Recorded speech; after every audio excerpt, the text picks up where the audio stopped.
Fellow seasoners, I'd like to start this episode by shouting out my first season guest and friend of the podcast, Brian Cargyle, for referring me to today's incredible guest. Thank you, Brian. My guest worked for Club Med from 1996 to 1998. Her first season was in Club Med Sandpiper as an aerobics and land sports GO.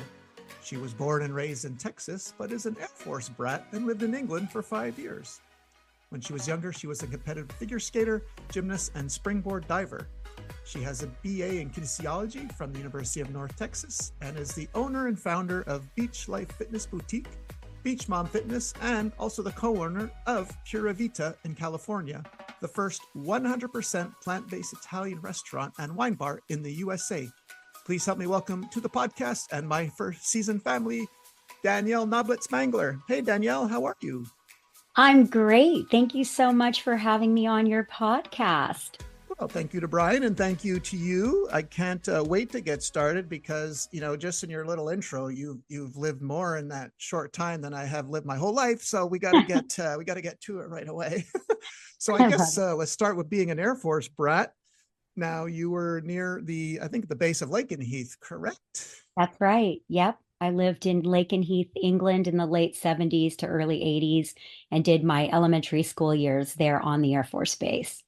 Yes, this is the U.S. Air Force in Europe's only fourth and fifth generation fighter wing, our RAF, Royal Air Force, Lakenheath. What do you remember about your time in England? I remember doing a lot of traveling. My parents were awesome at getting us out to see the countryside in England. We got to see castles, museums, famous landmarks. My parents had, very little money at that time because we were in the military, but we managed to travel through Europe as well. So I was really lucky to have experienced that at a young age. And we stayed in youth hostels. And I think that's really what started my travel bug and my desire to get outside and see the world. And true or false, you went to an all-girl Catholic school in Dallas?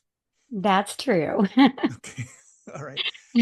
Then you decided to go to University of North Texas. What made you pursue your degree? Well, I actually started out as a special education major because I thought I wanted to go into the school system and help special needs children.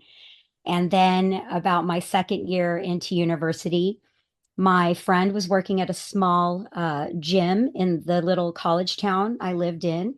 And she said, you'd be a great aerobics instructor. Have you ever thought about teaching group fitness? And it's true, I had a background as an athlete and I really thought that would be a lot of fun. So I went and got certified. I started teaching fitness at the same time as part of my curriculum in college. I was taking some electives in health and health promotion, and I just became really interested in it as a field. And back then it wasn't very popular. Most people who were kinesiology majors went into becoming physical education teachers, but there was also an avenue to go into group fitness and work at fitness centers or corporate fitness. And that's where I went. That's the direction I went. And I just love it. I'm still in the industry 32 years later. And even though you're an aerobics instructor, you were still working out. And one day you're on an elliptical machine. And what happened? Well, I was at a very well-known studio in Dallas, and I had gone through a difficult breakup, and I was really overwhelmed with graduate school. So I was pondering working on a cruise ship. And of course, back then, it was very limited websites on how one gets a job like that. So I remember going to a travel agency and I had a cruise ship brochure and I was reading it on the elliptical. And next to me was another group fitness instructor. I didn't know her very well, but she asked me if I was going on a cruise. And I explained that I was just trying to figure out how to get a job on a ship. And then she said, "Have you ever heard of Club Med?" And I had kind of heard of it, but didn't know a lot about it. It wasn't as advertised in Dallas as I think it was in other places. And she explained that she had worked for Club Med as an aerobics instructor for 3 years. I wish I could remember her name, but I know that she was from South Africa. And she said, "You should really consider looking at Club Med. It changed my life." She said it was so amazing. I actually had to go through therapy when I came back to basically get back to the real world.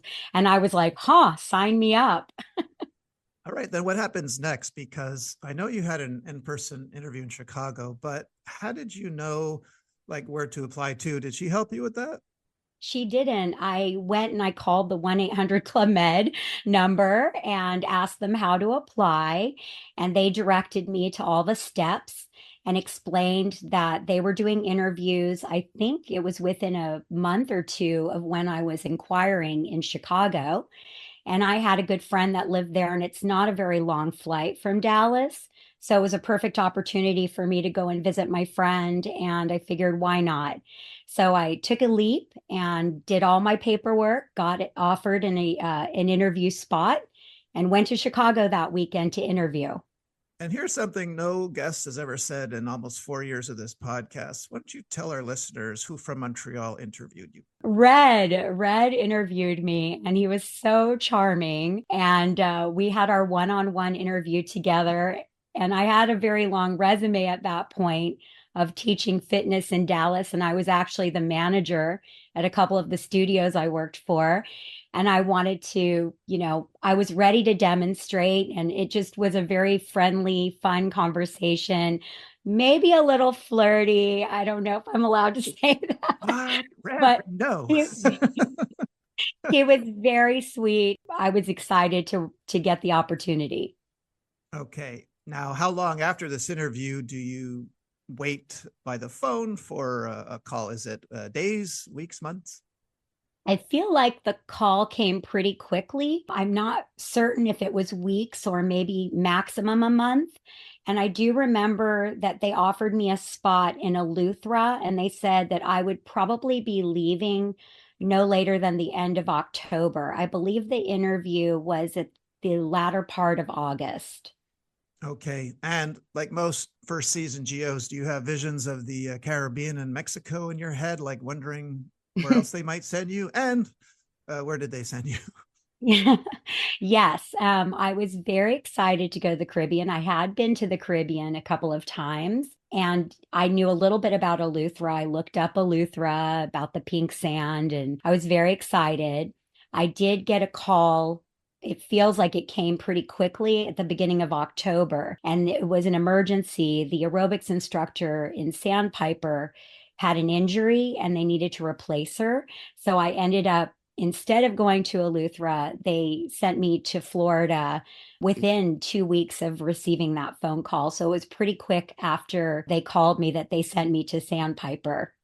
And what do you remember about arriving that first day or evening or week? Tell me about it. So I arrived in the evening. I do remember that. And the first thing I do remember is them picking me up in the golf cart from the security booth and taking me directly to the nightclub. I think that is definitely kind of the MO when you arrive at night. They take you straight to the disco so you could meet the chef de village or chef de sport. And they took me there, and I met my chef de sport, who was also very well known GO named Teach. And I just remember, everyone was super friendly. And I do remember it didn't really even feel like Florida. I had been to Florida, but it felt kind of like its own little island. And it was so cool. There were a lot of people there who were from Europe. It was so much fun. I remember the very next day waking up and, starting to learn the ropes and teaching. And then, of course, at lunchtime when we did our water aerobics, I think I was observing or something. And then they're like, okay, come around the pool. We're doing crazy signs. And you know how you're kind of thrown into that. And you're like, wow, this is so fun. Like dancing by the pool at noon. I'm in. And you're learning the dance as you go. Had you taught water aerobics before?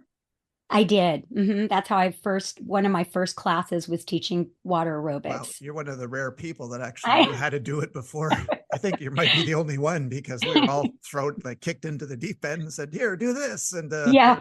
half the GOs, really tried to do it properly. And the other half just turned it into a half-hour massage class, right? Okay, everybody in the circle. I'm looking at you, Tarzan. I love you, Tarzan. But yeah, so but I actually hated it, but I wanted to do the best I could, like Yeah. I was out to kill these people, like if you showed up on the third day, I didn't do my job. Like I actually asked visiting water instructors to show me some stuff. So, but you already came fully formed, fully prepared. Was there anything that surprised you at all? Like, did you have any first season jitters? You make any first season blunders? Oh my gosh. I mean, I just was like, Club Med was made for me. I was a little bit of a party girl. I loved fun. And I came to Club Med.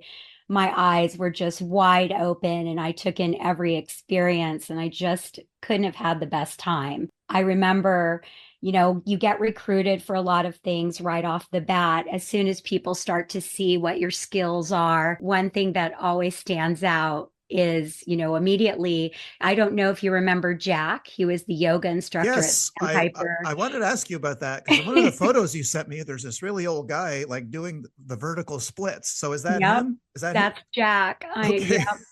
And he was something. I mean, he taught our yoga classes. He lived locally. He was a GO in a way, but not like a GO that lived and worked at the village and had all the GO responsibilities. But what he did is he performed in the water ski show. As you know, he was incredibly flexible, like unusually flexible. I'd never seen that before, and his story was quite remarkable. He had been in a plane accident when he was 50, and he ended up finding yoga as rehabilitation. He lived a very unhealthy life until that point. And then he just became this extremely healthy, fitness guru.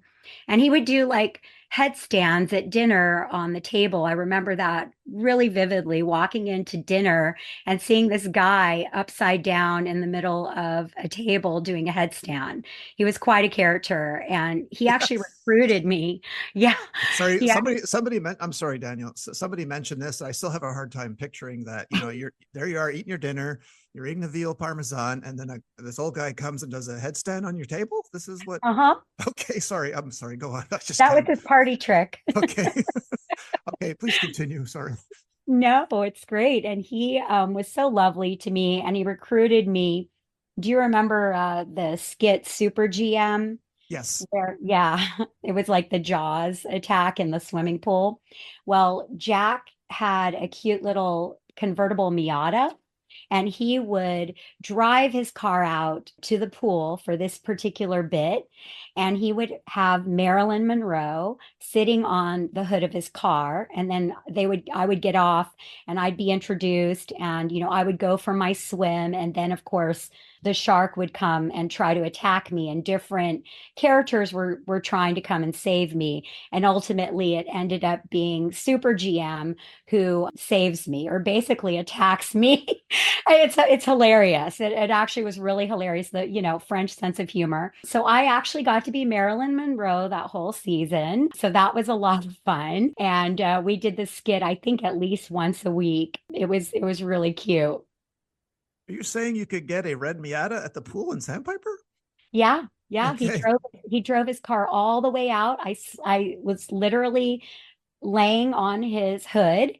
And as soon as he would park, I would slide off and they would have Marilyn Monroe music playing. Teach would introduce me, oh, Marilyn Monroe's here. And I would do a little thing and then I would go for a swim.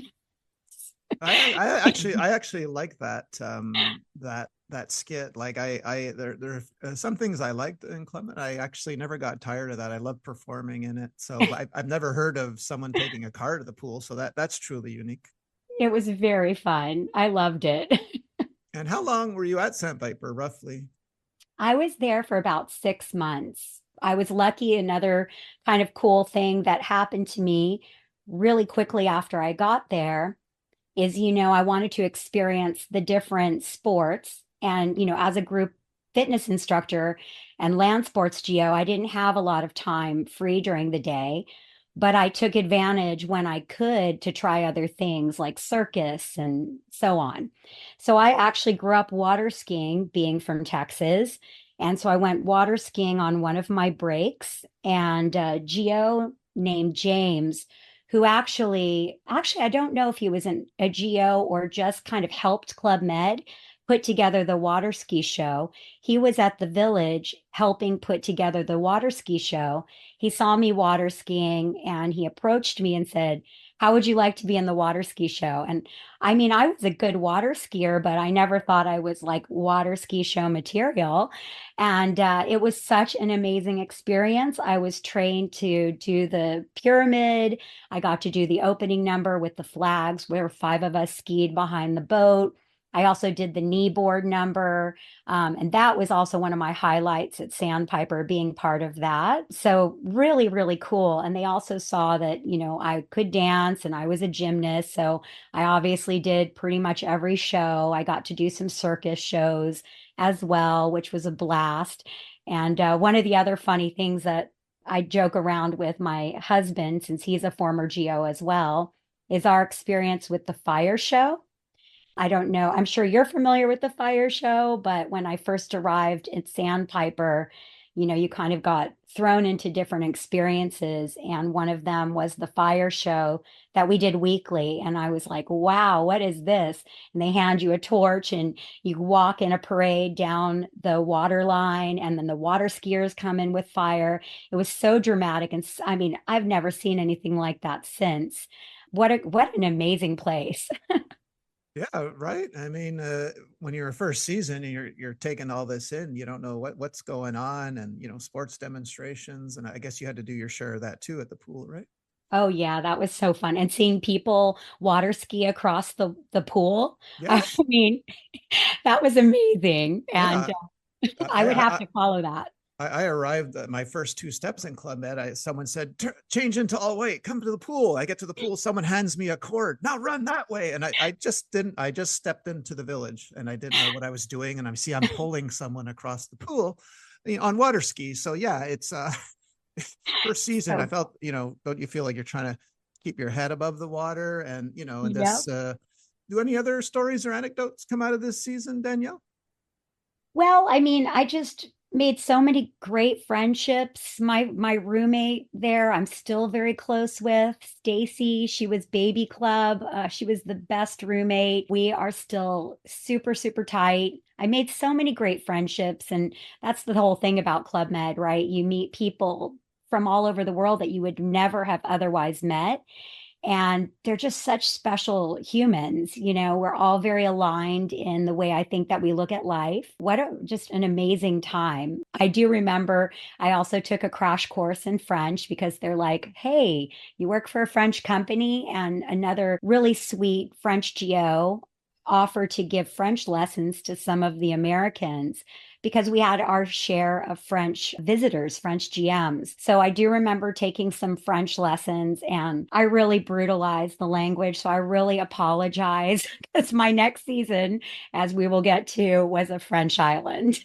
Yeah, and your name, for many, like probably seeing your name now for the first time, it's a French Huguenot origin, right? It's a very old name. Hmm. Okay, also English, but French Huguenot. So I've never seen another Noblet before. So Hmm. you must be the only GO with this name. That's funny. Yeah. It's not a very popular name. I think a lot of people assumed because I had a French last name, once they heard it, they would start speaking French or assume that and I was like, I'm not really fluent yet. Do you remember anything of your French? No, I No? mean, Okay. listen, I can say hello, I can understand a lot, but again, I spoke Texan French. So I Okay. came in with a pretty thick accent. So it was like, bonjour, y'all, comment ça va? And the French Wow. literally put That's their so hands over their ears. And I Yeah, was but like, it's I'm so so cute. That is sorry. so cute though to hear. And you spell your name the French way too. So not only is your last name French, your first name is French. So yeah, you must have Uh-huh. confused the French that came in. They thought, "All right, I get to talk with this person here." And And my middle name is also French, Madeline. I mean, oh, wow. Okay, perfect. go figure. Well, you must have pulled it off because I see they send you to a very French island your second season. Now, you go to Martinique in 97, but do you fill out the so-called dream sheet when you're in Sandpiper, or they just needed you there? Did you request Martinique?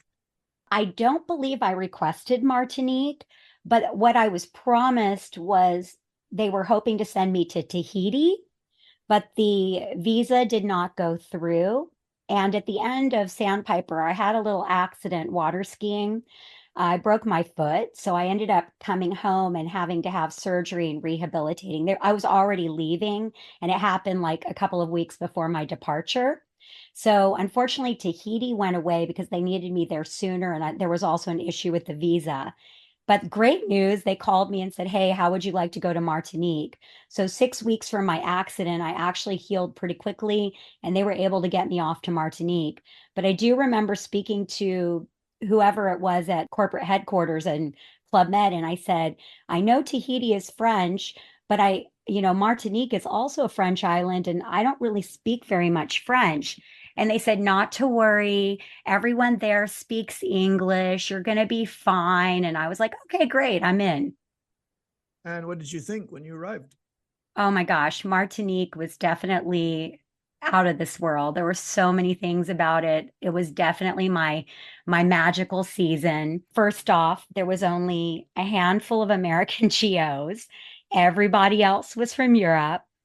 And a lot of people did not speak fluent English. So I was kind of thrown into having to learn how to communicate with very little, my French, as you know, wasn't great. And many of them only knew a few words in English. I immediately made good friends with a girl named Allison Link, who is still one of my best friends to this day. She was from Boston, but she was also fluent in French. We met, I think, night one, and she and I went on to become roommates. And we traveled to Europe together, and she was my matron of honor in my wedding. And she now lives in Squamish in Canada. Yeah, she would be my translator a lot of the time. And I also became very good friends with another gal named Cindy, who was from England, who Yes, was also. do you mind? Yeah, can we talk about, because her brother Charlie. So I did my first season with Mhm, Charlie in Turks and Caicos, and then you worked with both of them, Cindy and mhm. Charlie. So do you mind talking about that? Oh gosh, no. They're some of my favorite people. When I arrived in Martinique, my chef de sport was in stage. So Charlie was my temporary chef de sport. He was normally public relations. And he was so nice, and he just really made me feel comfortable getting acclimated to the club. And again, I think I arrived in the evening as well. And certainly they took me right to the disco, which in Martinique was fantastic. And we'll talk about that in a moment. But he was just so great. And I met his sister right off the bat, and she was so much fun. She too is one of my closest friends to this day, and she still lives in England. We went to see her there in 2017, and she's been here as well. But the funny thing about this is Charlie, as soon as my chef de sport came back, Charlie ended up transferring, I think, to another Club Med. I think he went to Turkey or something. Long story short, I meet my husband in 1998, and we're just talking about Club Med and all of our experiences. And my husband is the reason that Charlie ended up working at Club Med. Charlie and his sister were guests in Sandpiper when my husband was chef de water ski or ski nautique, whatever, however you say it in French. Yeah. And and Charlie came water skiing with him all the time and asked how he could get a job. And Jay helped him and ended up they became roommates in Cancun. And from there, Charlie brought Cindy. And fast forward, they kept working for Club Med, and I met them years after Jay had already left. Yeah, and let's also mention, because normally geo couples meet in Club Med, but you met Jay, your husband, after you stopped working for Club Med, correct? Yes, thank goodness, because we wouldn't be together today. And I knew Charlie as a chief of water ski in Turks in '94. So you're saying he was doing PR in Martinique when you were there?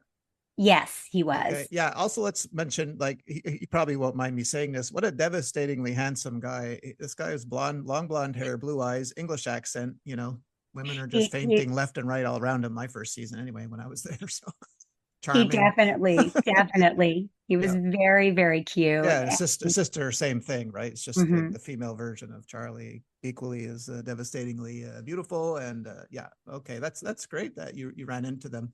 Not only did you run into these two, but let's just shout out, like, we're 90s geos, so let's shout out certain twins from Houston that would come water ski. Okay. So Okay. do you remember where you first encountered them? Was it on the water I ski dock or at the bar? probably at the bar. I was told they were coming, and because I'm from Texas also, and I knew that they generally fancied and hung out more with the sports geos, the male sports geos. I thought, well, maybe we have something in common being from Texas. And we sure did. We had a lot of fun together. I think my first encounter with them was doing shots at the bar, and I had to go teach my step aerobics class maybe an hour later. So, Okay. Classic. Okay. Yeah, yeah. yeah. I figured you three would get on like a house on fire. I'm guessing, a couple of expat, Texans hooking up in Martinique there and party because you said like in Sandpiper you were you like to have fun and all that, but you were in a family village, so I guess you noticed a change right away, like from kids to no kids, and Oh, yeah. yeah, okay. And I guess I'm assuming you did the water aerobics in the ocean because the pool wasn't there yet. Yes, yes, it was so fun. And that was also a unique experience for me because I'd never taught water aerobics in the ocean. And the way, Martinique, the water was beautiful Caribbean water, blue and flat and no waves. And we did our water aerobics class, I remember, between two water polo nets because that's where they would do their water polo tournaments. And I would generally, and also Martinique was a topless beach. And What? yeah, I'm kidding. Okay. I know you're shocked. Okay. What? Yes. Also, did you notice like when you were there? Because I was there like just right after you. Were there French women that would model bathing suits? They would walk Hmm. up and down the beach, and they kept the bathing suits in a bag. And the GMs, the female GMs, would sit on and go, "Okay, I want that one." Were they doing that when you were there? Oh, yes, Okay, definitely. was that such a cool thing? Yes. And it was very surprising to see, them get completely undressed and Yes. put on a new. I'm trying to do water aerobics. What are you doing? Okay. I had to do with my back to the beach the rest of my season there. Well, I do have a funny story about the water aerobics. I would Okay. have French GMs come to my class. And of course, listen, when in Rome, I too enjoyed taking off my top on the beach because it was very freeing and it was wonderful to have that inhibition. So I really loved that part of being in Martinique. But I would teach my classes. I would wear my top because obviously I'm the instructor and it was more comfortable. But Yeah, I and would you want to get generally, 500 people showing up to your class either, right? Okay. yeah, come Okay. on. True. Yeah. That's right. So I would start warming the girls up by walking from water polo net to water polo net using the water as resistance. And one week, we had a group of guys from Los Angeles, and they started setting up their chairs right in front of the water aerobics class every single day. And I was like, oh my God, what pervs. And I actually became kind of friendly with them at night, and they were really fun. And they weren't being super pervy, but I was like, what a place to put your chairs. Anyway, Okay. Just a little pervy. that's a little. And at the end of the I think it was their last day there, one of the guys runs into the water and runs right in front of me. And remember, this is long before cell phones. And his friend snaps a picture of him, and it looks like he's being chased by a bunch of half-naked women in the water. And I thought, oh my gosh, I didn't realize what he was doing until after class. I was like, what did you do? And he goes, we got the picture. We're trying to make it look like I was being chased in the water by all these half naked women. I'm like, oh my God, Chased very out, clever. chased out of the water. Yeah. Okay.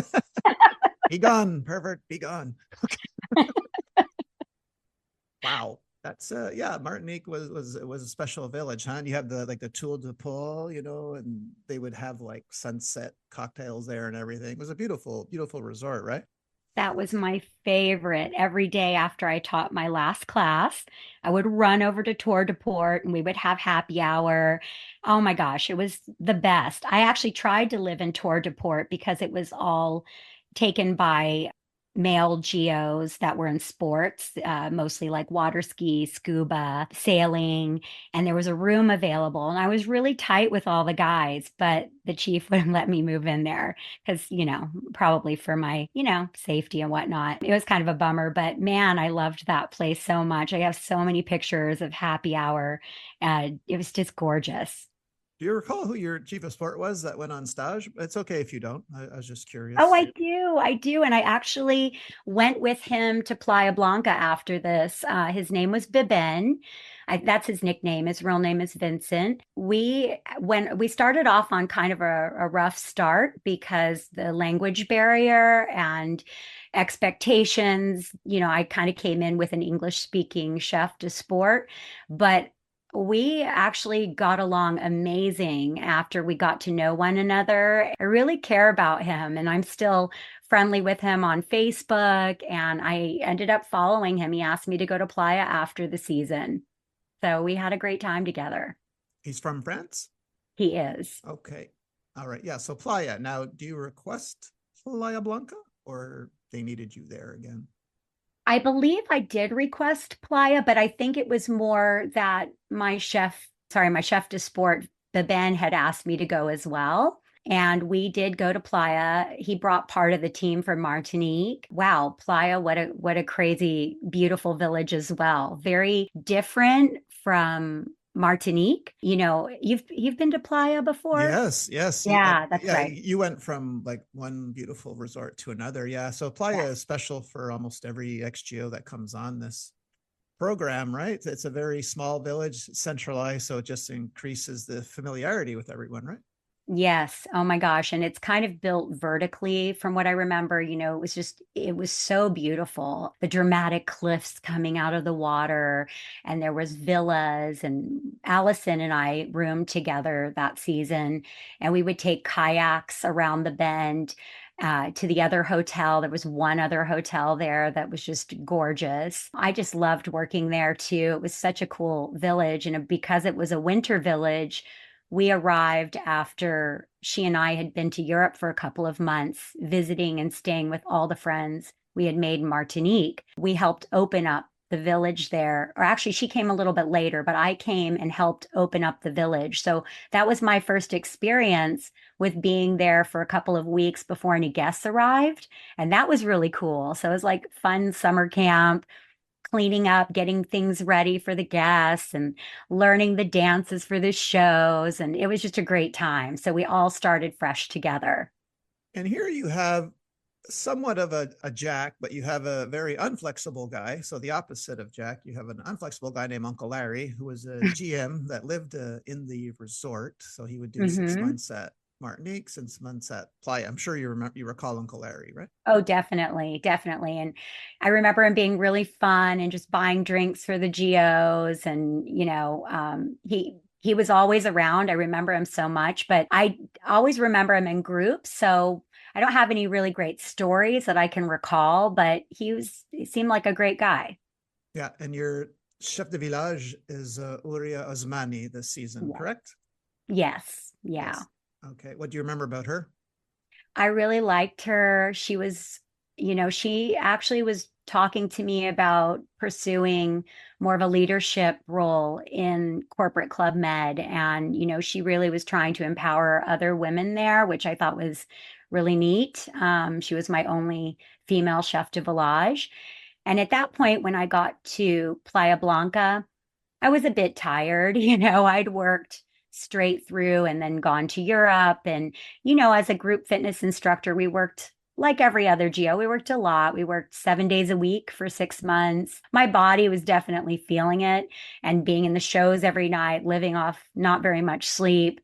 So I was kind of ready to take a break after Playa and get more stability in my life. And I didn't know for how long, but she was definitely in my ear about pursuing chef de sport and going a little bit further in the club. And she was very supportive, very supportive. Someone else from this season was on the podcast, and much like Lulu, Uria like to do the end of the season Geo awards. Did you win any of the awards? Like, you had like best looking for male. Did you? I did. The geo in question, one female land shark, so which just wasn't fair, but is hilarious the way she explains it. So did you win any award? Okay. Yes, I was always the funny girl Geo. Oh, really? That was a category? Okay.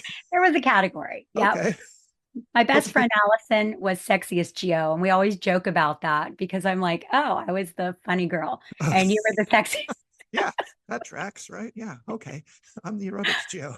By definition, that makes me the sexiest. Okay. Lord knows I was always chasing the aerobics geos and the choreographers. I don't know. You guys had a hold on me. I don't know why. I can't explain it. Oh, Can't explain it. Okay. we had the energy, you know. Yeah. And did you also this season do the margarita ride, margarita kayak, or margarita walk? I did. I got really lucky because Allison arrived and she was put in charge of the picnics, and we had gotten to go. Excuse me, Danielle. Did you say Allison was in charge of picnics? Yes, What was originally what was her it was job again? Sorry. well, she had different jobs. So she ended up starting, I believe, in the boutique. Well, I know she was boutique in Martinique. And then I think she came in as boutique in Playa. I think I helped her come to Playa after I'd already been there a couple of months. And then they found a spot for her. They had someone else running the picnics and snorkel, but they wanted to pizzazz up the picnics a little bit. And because she and I had been in Martinique and she got to experience the picnics there a little bit more than I had, I gone once. I believe Oria put her in charge for the rest of the season. And so I got to actually go and help her with the picnics a few times. And it was a lot of fun. There's a picture of us together on the sand doing the margarita picnic. Okay, interesting. And Yeah. what else did you like about Playa Blanca? I had a great team there. You know, it was another special group of people. I became really good friends with the archery geo, Martin. I will never say his last name right because it is French. But I believe he went on to do Club Med for a while after he's in Montreal.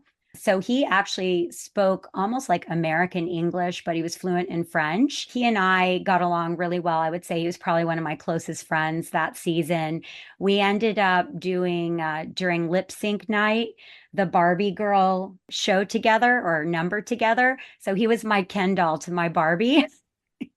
People really remembered that number. In fact, we took our kids back to Club Med. And most recently, just my husband and I went to Turks and Caicos this summer, and they were doing the Barbie girl number. I'm not sure if I'm the one that actually started it for Club Med, but I'd like to think I did. And And then they made a movie about it, right? So when you yeah, saw just Barbie because of and that. yeah. No, I also did the Barbie girl number, but I was Barbie and I was with a very short Indonesian animator. He was Ken. Oh my gosh, how Yeah. fun. How fun. Yeah, we actually, that number was so popular. We had a GM come back a couple of times and he had hats made for us that said Barbie girl. Oh, really? Wow. Hmm. I Okay. still have mine. Nice. And Yeah. what else? Any other stories or anecdotes come out of this season?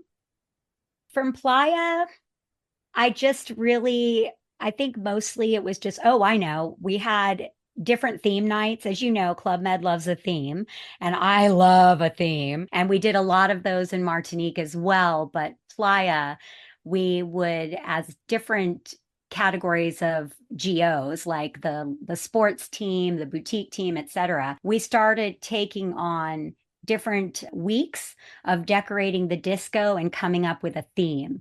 And so everyone at the end of the week, I believe it was like a Friday night, would dress up in the theme and decorate the disco, and they would get the cuisine team involved, and we would just have like a total rager. And it was so much fun when we started doing that.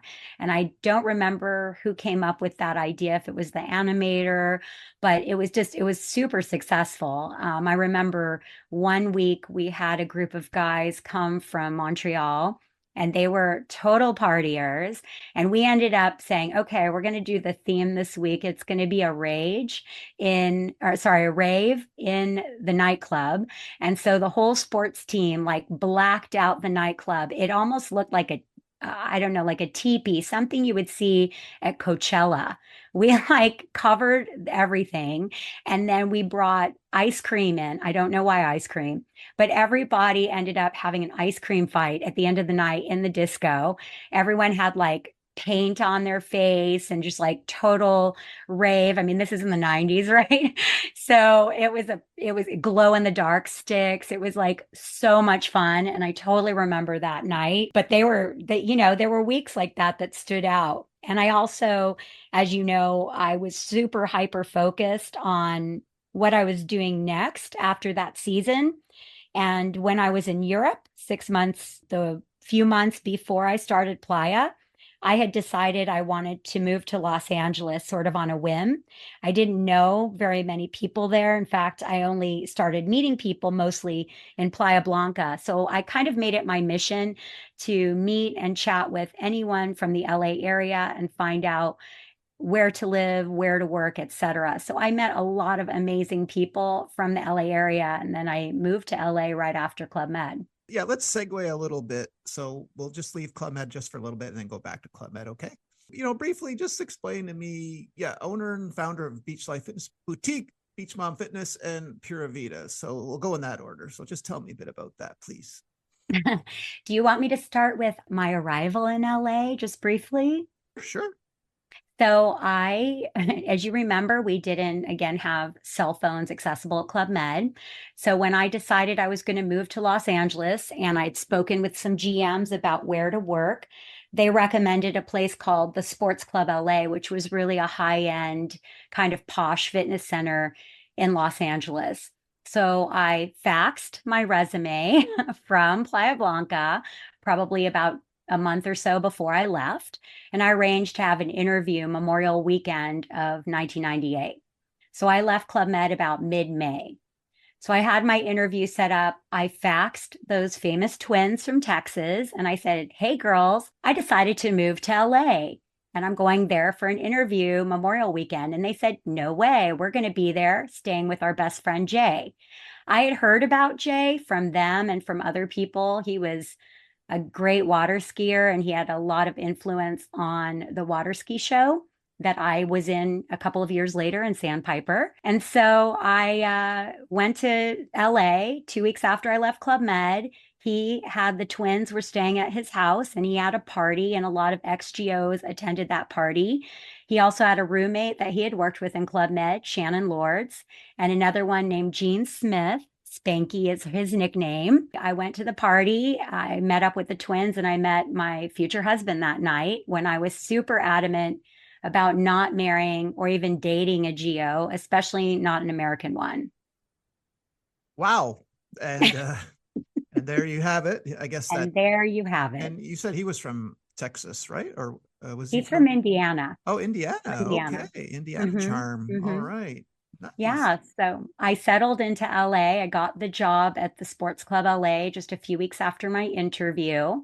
The twins had already planned a very fun, like maybe it was the first XGO reunion. There were GMs there as well. They planned it. It was about a group of 40 of us in Sonora Bay, and that was in late June over the 4th of July in 1998.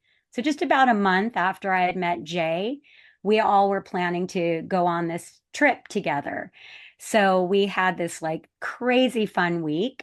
I got home after the trip, packed up my car, and drove from Texas to LA to start my job. And when I got to the outskirts of LA, I was supposed to be staying at a GM's house that had an extra room for rent.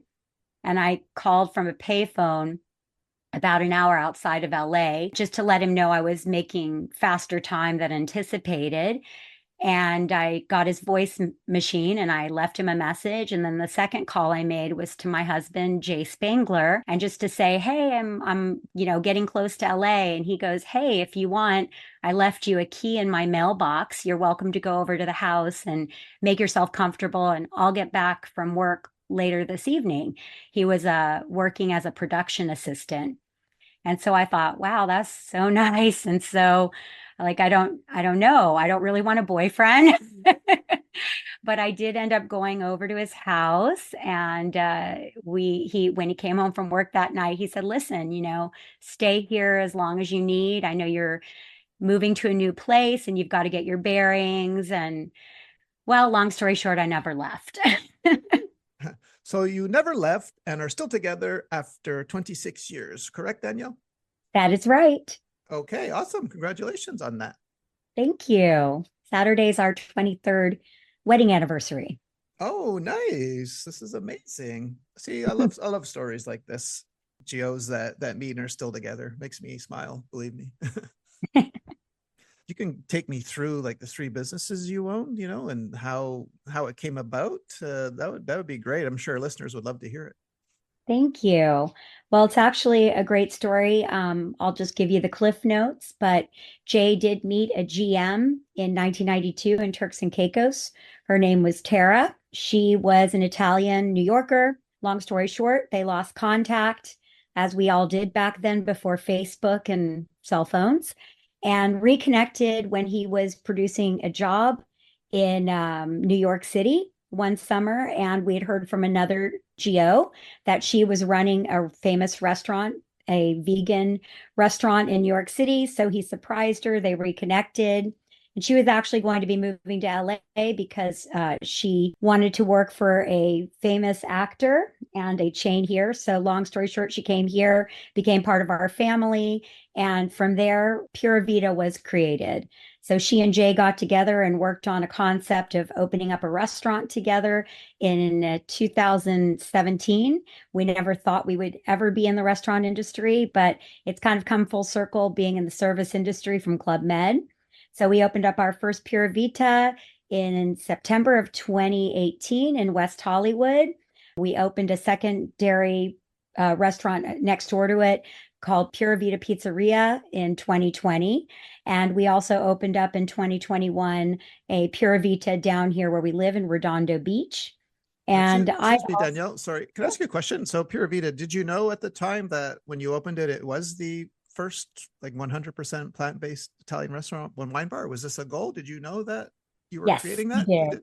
And I'm a dummy. What's plant-based mean? Sorry. No problem. It's basically vegan, no dairy, and no animal products at all. So Okay. everything, yeah, it's Okay. 100% plant-based. Okay. Yeah, so Tara grew up in the restaurant business, so she's learned how to make all of her family Italian recipes, but plant-based. And using cheese, she makes the cheese from nuts. She's really very talented. She's won tons of awards. So if any of the XGOs are listening, they can go visit your restaurant. And may I put the link to your restaurant? Absolutely. Okay, Yes, great. please. Thank Yeah, we you. love that. And I also have been in the fitness industry, as Brian had mentioned in his podcast. I did, and I briefly mentioned at the beginning of our interview, I had started in the fitness industry even before I started working at Club Med. And long story short, created a program for women. The studio I was working for went out of business. I was super busy and needed a place full time. And so I actually heard of another former GO named Jen Santana who was trying to sell her Pilates studio. And I ended up purchasing that and opening in March of 2019. By yourself? Mm-hmm. Oh, Yep, wow. by Great. myself. Yeah, so we were 1 year open when COVID hit, but we pivoted in a lot of ways, and luckily we survived the storm, and we actually grew, and now we have almost 200 members, and I have a staff of 15. And we do not just Pilates but so many other types of workouts, and it's right next to Pura Vita Redondo. And simply because I had the studio where I had it, same landlord was next door, and there was another restaurant there prior to COVID, and they ended up closing right as soon as COVID hit, but they had 2 years left on their lease. So he reached out and asked us if we wanted to bring Pura Vita, excuse me, to Redondo, and we jumped at the chance, even though it was the middle of COVID. So is the idea that you get a nice meal at Pura Vita and then you go work off the meal That's right. okay. Pasta and Pilates go Okay. together, or Prosecco and Pilates, however you want to. Oh, yeah, I like that one. Prosecco Pilates. Sign me up for 5 classes, please. Perfect. I learned a lot in Club Med, Yeah, yeah. not only My husband and I, Jay, we talk about this all the time. Like our experience at Club Med really has helped us be, I think, business owners and run our businesses in a way that feels very lighthearted and fun. My fitness studio is full of life. I hire people that are very similar and align with my kind of energy. And we attract that kind of clientele. So it's definitely not your typical stuffy Pilates studio. I always go back to Club Med, try to come up with themes, try to make it fun. And that's been my philosophy since working for Club Med. Might be another dumb question. Do you ever give classes yourself? Like you were Oh, back at yeah. Club Med? Oh, really? If I go back to Club Med, do I No, actually? no. I mean, do you give classes in your own business? Like, do you ever lead the Pilates? Oh, yeah, yeah. I'm certified to teach everything. I've taught since 1992. I started out as a step aerobics instructor, but I do teach Pilates. We have something called Jump Sport, which is a mini trampoline class. I mostly do private training now and run the business. So now that, we're getting a little mature in our age, I'm not physically working as much as I used to. Okay. And is Jay helping you out at all? Well, he definitely doesn't teach the classes. I'm just Okay. kidding. he just counts the checks. I'm kidding, That's Jay. I'm right. He just kidding. helps me with, Okay. yeah, We need a he helps me bookkeeper. with the office. Yeah, he's my bookkeeper for sure. Okay. Nice. Nice. Very cool. Yes. So listeners, we're going to put all the links in Danielle's show notes, so you can go please check them out. And of course, if you're in the area, please stop on by and say hi. I love that. All right. Now I'd like to do some shout outs now. I know you mentioned a lot of names already, but I don't want to leave anyone out, so Thank you. if you have some names you'd like to mention, I'd love to hear them, please. Oh my gosh, there are so many, but I'm going to try to give you some quick ones. I know I talked about my best friend, Allison Link, who I met in Martinique, and she and I are still great friends. Stacy, who was my first roommate at Sandpiper, also still in touch. Maria, who was also another American GO that I got to meet along the way that I'm also very close with. Cindy and Charlie, we talked about. William, who was the choreographer in Martinique and actually has come to visit me here. Amazing guy. And you interviewed Sophie, and she's such a cool person. And she actually came to LA many years ago and visited us. Martin, he was archery Geo. Oh my gosh. And he's the one that did the Ken and Barbie skit with me. Magali, she also worked in Playa Blanca with me. Natalie, she is a wonderful woman. She's from France, from Montpellier, but we worked together in Martinique, and I went to see her in her hometown, and I have since visited her since she's been in the US. Brian Flint, who actually was a sailing GO and now is a catcher for Cirque du Soleil because of his experience at Club Med. And Vincent, he was the chief of circus in Playa. He put me in the show. I think that I've covered I just wanted to give a big shout out to all the people I worked with. If you're hearing this, it was such an amazing experience working in Sandpiper and Martinique and in Playa Blanca all those seasons. And wow, it's just amazing to be now almost 30 years later and see how dramatic all those friendships impacted my life and how much Club Med really, everything in my life has been touched by Club Med. Obviously, I have time restraints on everyone, so Danielle can't, put out all the names there. So don't send her angry emails. Okay, just send them to me. Send them right to I, me. Okay. May I say one more thing? I Yes, just of forgot course. about, of Yes. course, thank you to Brian Cargile. He is so awesome. And I was so embarrassed and flattered on the little shout out he gave me, but he's truly a remarkable person. He and his wife, Andrea, are just the sweetest, kindest people. And he's the reason that my husband got into Club Med. And I probably would never have met Jay, obviously, if he had not worked for Club Med. So a big shout out to Brian for referring me to your podcast, which I'd already listened to several times, and B, also connecting us. It's been wonderful. And did Brian ever douse you with water, like when you guys were? No, I'm guessing, yeah, because you seem too humble for because he explained the reason why, and I thought it was hilarious. But yeah, I couldn't so imagine funny. him just dumping a bucket of water on you. No, no, no, no. Now that was reserved for the males. Okay, okay, God, okay, that's true. Yeah, I told Brian if yeah, he probably would have got me a few times back then, you know. Love it. I Yeah. know. I remember the first time watching them do the water during the Olympics and sneaking up on the roof. And of course, I got doused a few times because I wasn't expecting it. But man, that was funny. Okay, so you caught some of it, did you? Okay. Yeah, Okay. Nice. Excellent. Well, thanks for those shout outs. absolutely. Okay, Danielle, we are coming to the end of our time together. It's been so amazing with you to share your Thank story with you. us. Looking at your resume here, pretty sure that you're glad that you were stationed right next to that girl on the elliptical that day and she proposed Club Med to you, right? Oh my gosh, Club Med literally changed my life. I really don't know I mean, I'm so grateful every day, every day. You had a ball, no regrets. You got to see some beautiful places. You met your ex-geo husband after Club Med, didn't work together, successful business owner. And this is amazing, right? Oh my gosh, I think everything in my life full circles back to Club Med, which is so crazy, but I have no regrets. In fact, I've encouraged so many young people to take a leap like I did and just go and work at a place like Club Med and experience all the things that I got to experience. I think it should be mandatory before entering adulting. Right? No, it's true. Yeah. Yeah. I also, yeah, recommend it to everyone and even employers. I say, if you see Club Med on a resume, hire, like no interview, 100%. hire them. Mm-hmm. I agree. I agree. And as an employer, I would do the same. Nice. Well, thank you so much again, Danielle, for taking the time to sit down with me here and share your story. Thank you. This was so much fun. And I love your podcast. I've listened to several episodes and now I want to listen to more because I just love it. It's just such a cool thing to reminisce about Club Med and what a awesome time that we all had. What a great shared experience and how unique it is. When I tell people what I did, so many that were not familiar with Club Med, then they have life regrets. So Yeah.